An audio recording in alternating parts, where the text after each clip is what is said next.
Good evening, everyone. This is your dope autism mama, Miss P. Happy to say happy Wednesday to you all.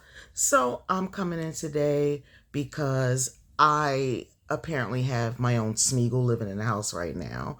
My daughter is losing her mind because I had to confiscate her own version of the Precious, her beloved cell phone that she got for Christmas this past December, for not doing what she was supposed to do in school.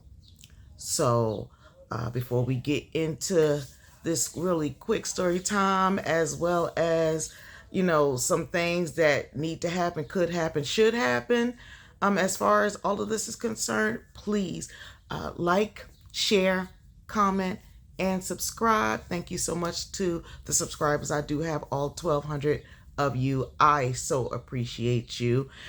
I pray that you continue to stay with us, and I won't even hold back. Let's just get into it.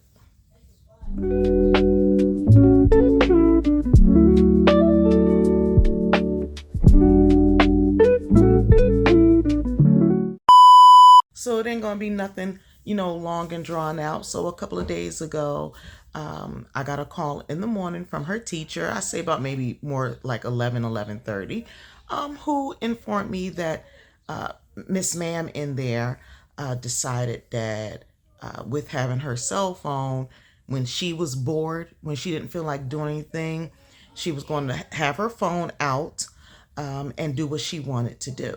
Now, when we got her the phone, we waited for as long as we did, and I know a lot of parents would have, by the time they was 11, 12 years old, given their child their first cell phone. For us, we needed to see a bit more of a maturity level.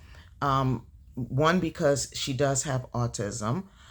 Number two, we have seen over the last few years what she does when she has her hands on electronics. And up until she was about 14 years old, when she got frustrated and she didn't want to do anything, she would either hold on tightly to her little tablets or whatever and not want to give them up. So that would be the biggest fight ever. Or she would just go ahead and straight destroy it because she didn't know how else to vent and get all those frustrations out when we told her she had to do something, or, she was going to have to suffer the consequences. So we waited for as long as we could. We figured high school would be the best time. We gifted her a cell phone. So what was supposed to be the rules, or what they should have been, is you can take your cell phone to school. You can listen to it in the morning on your school bus, listen to some music on the school bus on your way. When you are to get to school, you are to immediately hand it over to your teacher. During your breaks or whatever, if your teacher thinks that, you have earned time to be on your phone, during your breaks, he will give it to you. In which, when the break is over, you are to immediately give it back to him, and then you recoup your phone at the end of the school day. When you get home, as long as you finish your chores and you do everything else with your home therapist and everything, you will be able to utilize your cell phone and do whatever you want until 6:30 to 7 o'clock p.m., depending on, what's happening. This is not the first nor second time. This is the fourth time her teacher has called us about her behavior in school. But this time it was a little bit more off-putting because she never turned the phone in. She didn't do that. She held on to the phone. He figured, you know what, let's see how this works out if I let her hold the phone, because she says that she can do okay with it. She'll be all right. Just let me hold the phone. Let me use the phone. I'll keep it in my book bag. I won't take it out. Miss Thane started taking it out in the middle of class. And when she got bored, she wanted to get on it. When the teacher says to her, listen, I need you to put your phone away. I don't want to. This is her. I don't want to. I'm bored, or whatever else she was saying. And she would keep it out. So he called me. I think it is now time that she does not bring the phone home for a week. And I wholeheartedly agreed. Me and hubby wholeheartedly agreed. When she got home yesterday, we talked to her about it. Well, not yesterday, the other day. We talked to her about it. We told her while we were confiscating her phone. And of course, she put up a whole tizzy. But the funniest thing she said about the whole situation, Mom, Dad, my cell phone's my most prized possession, and I don't want to give it up. Child. And right then and there is when we both looked at each other, and I said to my husband, I said, listen here, she's still not completely mature enough to be able to handle having this phone, for a long period of time. And it's time to factory reset her. So I looked at her and I told her, I said, listen here, because of your behavior and because this is the fourth time that your teacher has let us know that you're not doing what you're supposed to do, we're going to be grounding you from your phone for 5 school days. Oh, hell was upon us, honey. I mean, talk about Smeagol. I mean, not my phone. What are you going to do? What am I supposed to do? I mean, she went through 5 stages of grief. I don't think she hit all 3 of them, but she definitely went through denial, anger, and sadness. And it looked like she went through it within a 15 to 20 minute time frame. It was a mess. It was, Mom, what am I supposed to do without my phone? It's my world.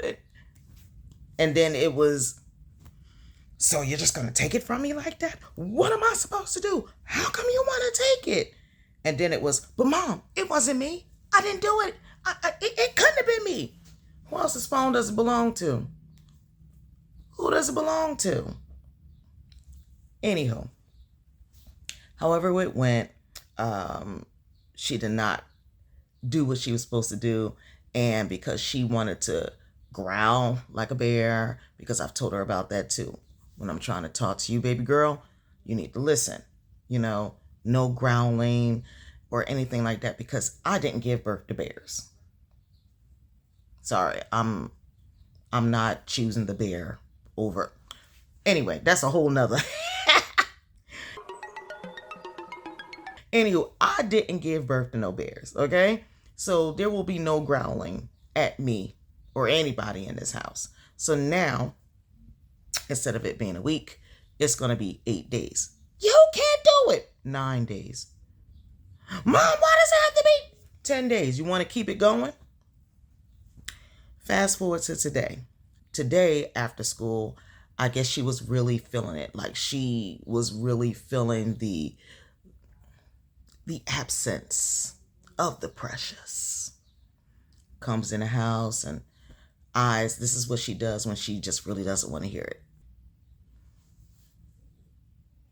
Serenity, what's going on with you? Nothing, mother. Shalba, once more and again, acting up. Her ABA therapist was here today, as well as our home health aide.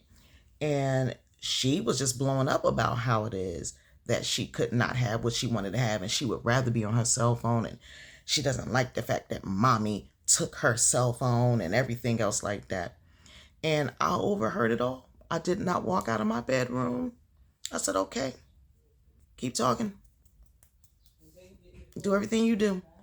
I don't get in the middle of when the ABA therapist as well as the home health aide are, letting her know what's right and what's wrong and how disrespectful everything is, because they do a great job with trying to, talk with her and make her understand things. But, when you are on, Smeagol crackhead status where you fiending for the precious, it's like nothing else matters. Nothing else matters. So I came out and I said, you know what? 8 days has now turned into 2 weeks.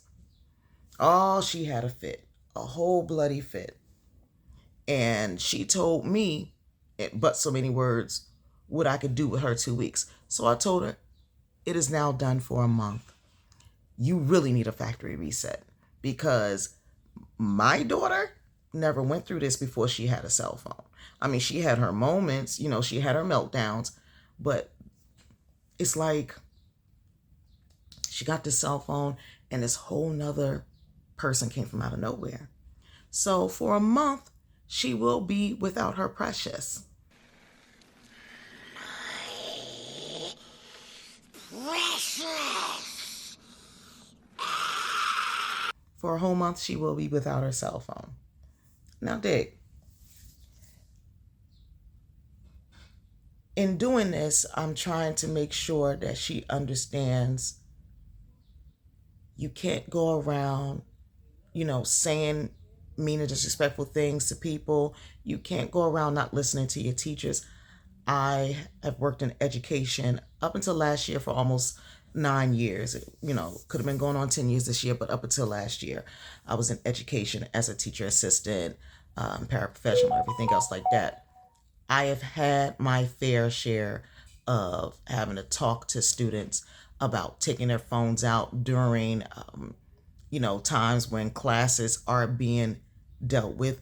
And I've seen from the nicer end to the really mean and grotesque end as to how these students think that it's okay that because they have a cell phone that their mama or daddy or auntie or uncle, whoever bought them, that they thought that they could just walk into the classroom and still have it out and not, go through issues and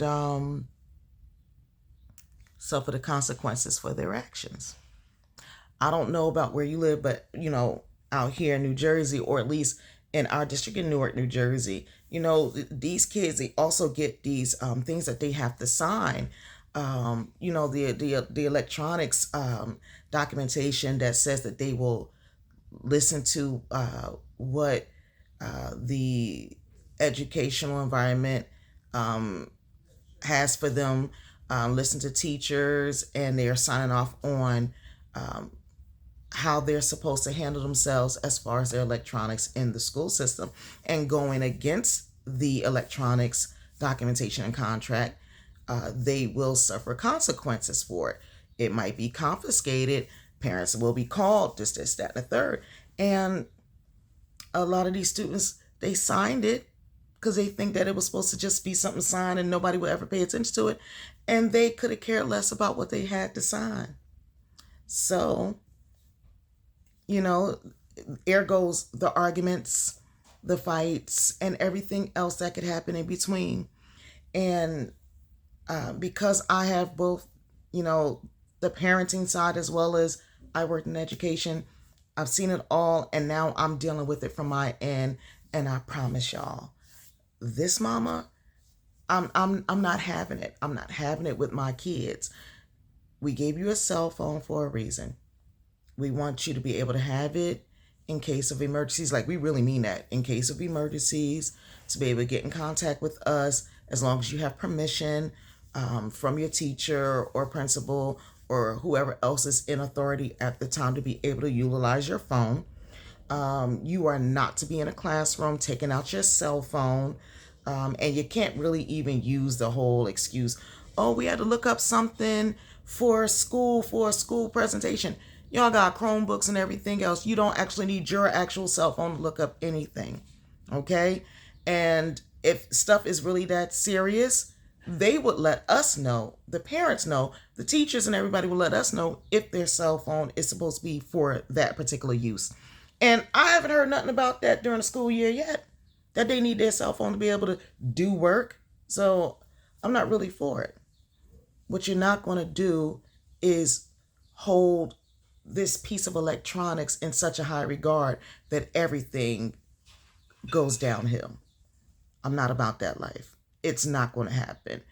You're not going to have teachers calling me left and right that they had to, fight to make you put your phone away, or you even fussed, cussed, or went off on teachers or anybody of respectable authority behind your cell phone.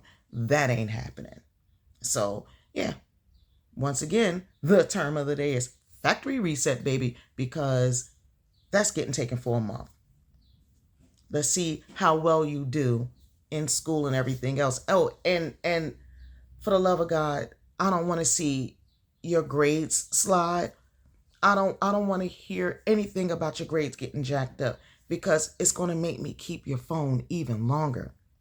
Your cell phone is not the end all to be all. I'm going to say it again.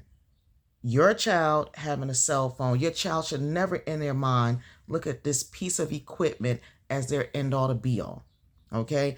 I've heard too many things about students and teachers get into it behind their cell phones, fights breaking out in classrooms. I've seen too many things.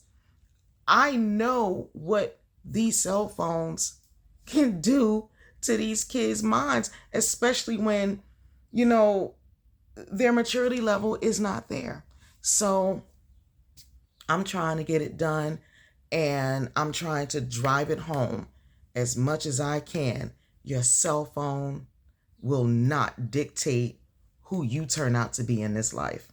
Not at all, especially when it comes to your education. And we're really big about education here.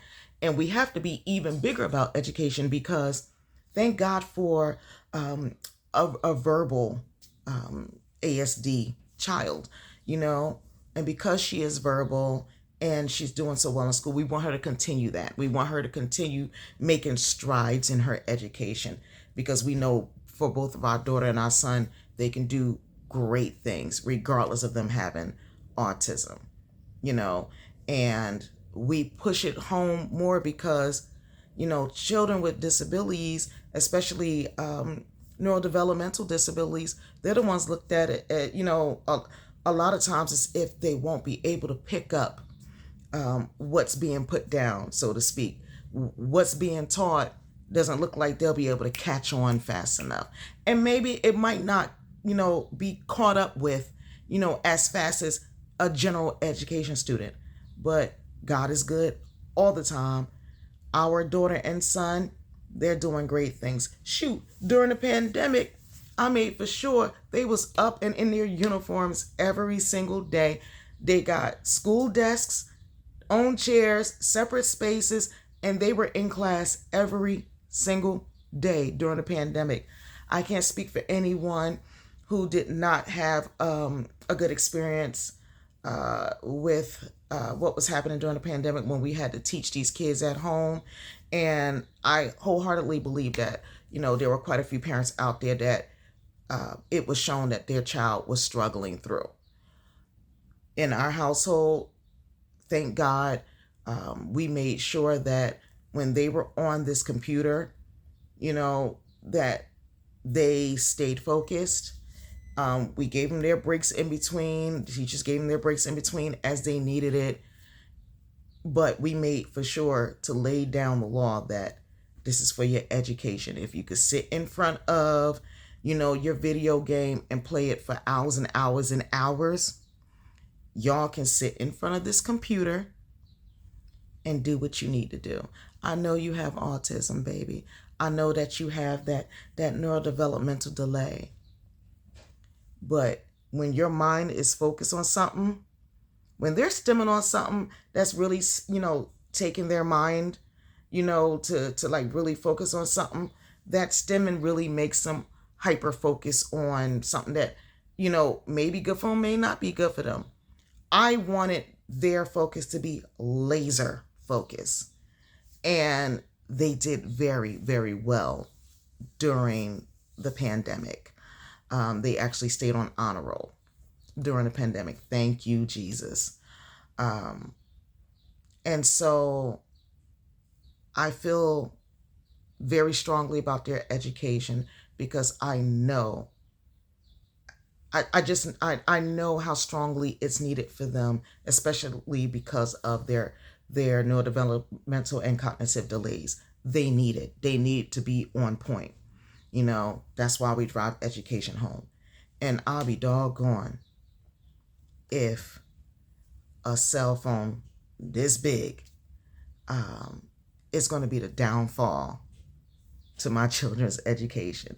I and my husband would not be parents if we allowed them to just think that because we gave them a cell phone, that meant that they ruled the world.